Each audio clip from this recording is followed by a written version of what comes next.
Hello everybody and welcome back to our YouTube channel. We are as always your hosts Arne and Carlos, and today we are going to show you a Norwegian Purl. Yes, today it's all about the Norwegian Purl, and if you followed our previous revisited episode, you'll know that I'll be doing the teaching and Arne will be doing the talking. So stay tuned and we'll see how that goes. Yeah. But first we have to say something very important again, and that is that if you like the videos, put your thumb up. If you don't like it, put your thumb down. And remember, don't encourage people to give us a thumbs down. Well, I'm sure they'll like it anyway. Yeah, okay. And then don't forget to subscribe to the ever-growing arnecarlos family. We hope to get 100,000 subscribers this year, and you could help us do that. So please subscribe to our channel. And finally, remember to turn on the notifications, because then you get like a pling on your phone or your computer, and then there's a message. There's a new video out. And you never miss a single episode. That's really good. I'm getting good at this now. You're getting good at the formalities, and they're now out of the way. Yeah. So let's dive right into the Norwegian Purl.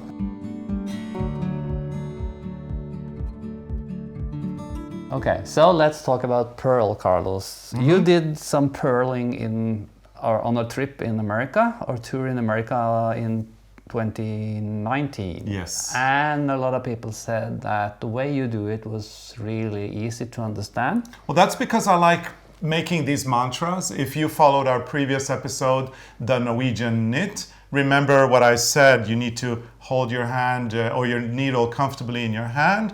You put the yarn over the finger, you anchor it with your middle finger, you pinch, and if your finger starts rising, you pull the emergency cord, this one here. So finger down, in case of an emergency, pull the cord. And these kind of things tend to stick into people's heads. Yeah. So in case of an emergency, pull the cord.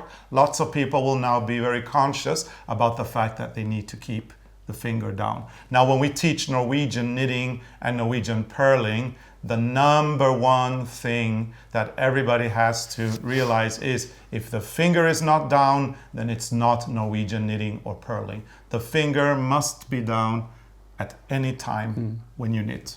And that's the whole point of the way we knit. And we've seen a lot of strange Norwegian purls on YouTube, because there are like fingers up in the air and the yarn wrapped around fingers. And like if a Norwegian knitter, or especially a older person who's knit the traditional style, they will find it very strange. Yeah, they have a good laugh, I guess. I think so. So people that do the whole putting the finger or wrapping the yarn around their finger, and then maybe they want to wrap it there too, these kinds of things can actually cause a lot of tension in your muscles, and it's the short way to tendinitis. So please consider releasing these fingers and putting them down, because it will be more comfortable for you. Yeah, so the ideal way is that the finger goes on the needle, the yarn goes over the finger, you're anchoring the yarn gently, and do not at any time do anything like that, because then again you're straining your muscles. Try to keep your hand relaxed on the needle.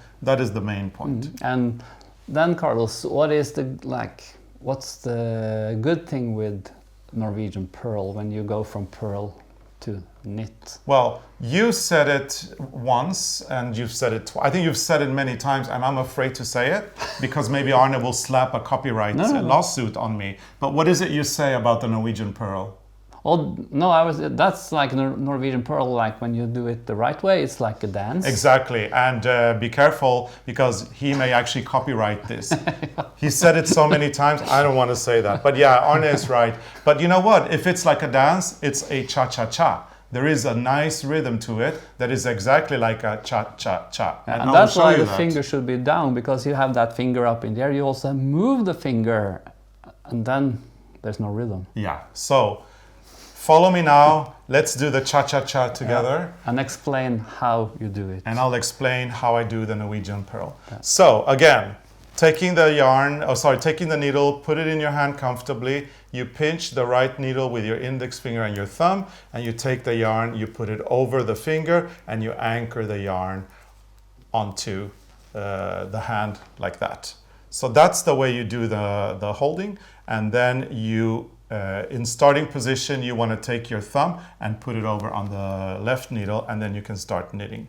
I think I need to knit do a couple of knits before I can do my cha-cha-cha. Or just do a cha-cha-cha on top of the knit. No, I'm going to Doesn't do matter. 2 knits. Or you want to make and a then rib. that is a recap from last time. Okay. Remember, you take your needle and you pick up the stitch, you pull it towards the yarn, and you just slide it. Take the needle, pull it towards the yarn, and then just slide it like that. So that's the knit. Now for the purl, we're going to do the cha-cha-cha. It means that we're doing the purl in 3 separate movements, and these 3 movements will create a fabulous rhythm that once you get the hang of the knit and purl, you are going to love. It's a little bit more complicated than the knit, but it's not difficult. It's really easy as soon as you get the rhythm. Okay, Carlos, let's do the purl, or show me how you purl. I'll do that. The cool thing about the Norwegian purl is you don't need to bring the yarn forward. For a lot of other purls, the yarn needs to go forward, but here we don't need to do that. Instead, we take our needle and we go under the yarn like that and through the back of the stitch like that. That is movement number 1. When we do that, we have a cross here suddenly. The 2 needles are in the shape of the cross. So what I want to do in movement number 2 is I want to change positions of the needles in the cross, and I do it like that. And as I do that, I also wrap the yarn onto the needle. You grab the yarn from the finger again. Yes. And that's important to go under. Yes. If you go over, what happens? If you go over, I don't... twist yes, the stitch. you twist the stitch. You have to go under. So anyway, we've got the position of the cross again, and now I want to go back to the initial position of the needles in the cross. So I want this needle to go up and this needle to go down. And as I do that, I keep moving, and then I kind of leave from the same place I came, like that, releasing the needle like so. And again, you saw, now when you went out, you did it the perfect way, because sometimes when people do this, they come out on the wrong side of the yarn, and then you're actually making a yarn over at the same time. So people end up with way more stitches. So let me do it a couple of times, and let me show you how I do it, and let me say my mantra. Yeah, I think you're doing it really good, Carlos. Thank you, thank you. Okay, so let's go. I take my needle, I go under the yarn, and I harpoon the stitch from the back until I get this cross position. I change positions of the cross and I wrap the yarn around the needle, and then I change positions of the cross again. I go out the same place I came, and then when I release the stitch, I have the Norwegian purl. Now we do a couple of knits. Then I've seen some comments there, like someone from Norway said that they thought this was a local way of doing it because they move the yarn to the front when they purl. But I have to say, this is not local. This is a very old way of doing it, because we've been around a lot in Norway, and most of the knitters we meet, they purl this way. But some people actually move the yarn to the front. But what happens in many times is that when you move the yarn to the front and purl from that side, you also make a twisted stitch. Yeah, and you don't want that. You don't want to twist. So let's recap.